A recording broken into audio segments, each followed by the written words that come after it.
Aujourd'hui, je vais vous parler d'un film immense. Sur la route de Madison, le film débute comme suit. Michael et Caroline, les enfants adultes de Francesca, arrivent à la ferme familiale dans l'Iowa après le décès de leur mère.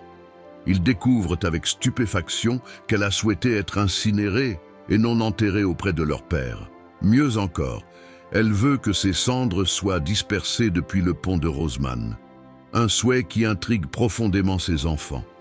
En fouillant, Michael et Caroline trouvent des photos, des lettres signées Robert Kincaid, un photographe du National Geographic, et une clé ouvrant un coffret de souvenirs renfermant journaux intimes, magazines, vieux appareils photos et une photo de Robert portant le pendentif de Francesca. En lisant les carnets, le film nous transporte en été 1965. Francesca Johnson, épouse d'un fermier, est laissée seule le temps que son mari et ses enfants partent à la foire d'État. Cette solitude est brisée lorsqu'un photographe, Robert Kincaid, arrive à sa porte pour demander le chemin du pont de Roseman. Francesca l'accompagne. Une première promenade qui scelle le début d'une connexion inattendue. Leur complicité grandit rapidement. Conversations infinies, repas improvisés, danses, confidences, créant un lien profond et sincère en quelques instants seulement. Leurs 4 jours ensemble deviennent intenses, poétiques, une parenthèse qui révèle à Francesca une vie vécue autrement, plus vibrante. Pourtant, malgré ce lien évident, elle fait face à un dilemme déchirant. Suivre Robert et atteindre la passion, ou rester fidèle à sa famille, à sa vie ancrée dans l'habitude. Robert propose qu'elle le rejoigne, mais Francesca, prise entre ce que son cœur désire et ce pourquoi elle se sent responsable, choisit de rester.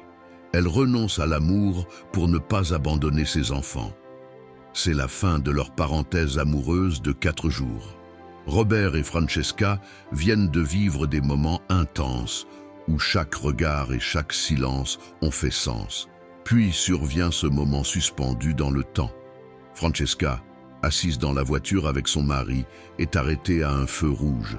Et là, face à elle, sous la pluie, se tient Robert Kincaid, immobile, l'appareil photo à la main. Ce cadre simple, voiture, lumière d'un feu rouge, averse, devient le théâtre d'un choix irrémédiable. Le silence, chargé de sens. Aucun mot n'est échangé. Ce sont les regards qui parlent.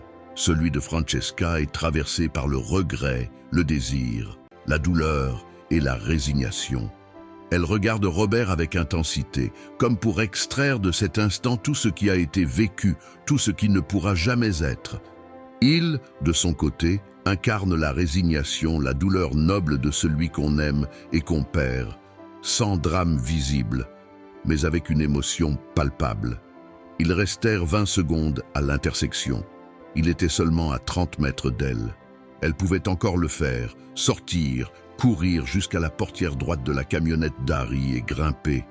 Mais elle ne bougea pas, pétrifiée par ses responsabilités, regardant cette vitre arrière plus intensément qu'elle n'avait jamais regardé quoi que ce soit d'autre dans sa vie. Cette séquence est très chargée de symbolisme. La pluie, reflet extérieur de sa tourmente intérieure, comme des larmes silencieuses qu'elle retient. La voiture, un cocon protecteur et paradoxalement une prison dorée où Francesca reste enfermée malgré tout ce qu'elle ressent. Le feu rouge, un symbole fulgurant d'arrêt de vie possible, de bifurcation qu'elle ne prend pas. Le choix silencieux. Ce moment est non seulement un passage dramatique, mais un instant moral. Francesca décide de rester, de ne pas sortir de la voiture pour rejoindre Robert. Cette décision métaphorise l'amour retenu, par sens du devoir, loyauté, tendresse pour sa famille, et constitue un renoncement déchirant. Elle choisit son mari, ses enfants, la vie qu'elle connaît, au prix de son désir le plus vif. L'impact émotionnel. Ce bref échange muet est une décharge émotionnelle. Il cristallise toute la tension de leur histoire en un cadre minimaliste, où chaque regard devient parole, on ressent le poids du sacrifice et la beauté tragique de ce choix, profondément humain, profondément vrai. Après l'instant, les années passent. Après la mort de son mari, Francesca tente sans succès de retrouver Robert. Elle apprend plus tard qu'il est également décédé en lui léguant ses effets les plus précieux. Après la mort de son mari, Francesca tente de retrouver Robert, sans succès. Elle apprend plus tard qu'il est également décédé quelques années après et qu'il lui a légué ses effets personnels. Robert lègue à Francesca ses appareils photo anciens, un exemplaire d'un livre de photographie, ses magazines National Geographic, ses photographies. Robert offre ses appareils photo à Francesca. Ce ne sont pas des objets anodins, mais les instruments qu'il employait pour découvrir et capturer la beauté du monde. Ils incarnent la passion esthétique, la vision poétique et le regard renouvelé qu'il lui a transmis. De retour au présent, Michael et Caroline lisent la lettre testamentaire de leur mère. Émus, ils accomplissent son dernier souhait, disperser ses cendres depuis le pont Roseman. Ce geste clôture le récit par une beauté nostalgique. Elle choisit un amour retenu, mais profond, marqué par le sacrifice. La dispersion de leurs cendres depuis le pont de Rosemont, lieu de leur rencontre, achève la symbolique. Ce pont devient l'emblème de leur amour, de leur choix et du souvenir toujours vivant. Les objets, puis ce geste, répandent leur histoire comme une vision partagée, intemporelle et universelle.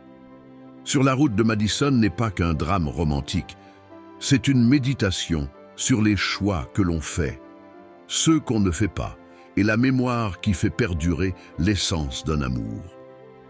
Eastwood signe une réalisation discrète, profonde, portée par la performance magistrale de Meryl Streep. Ce film résonne.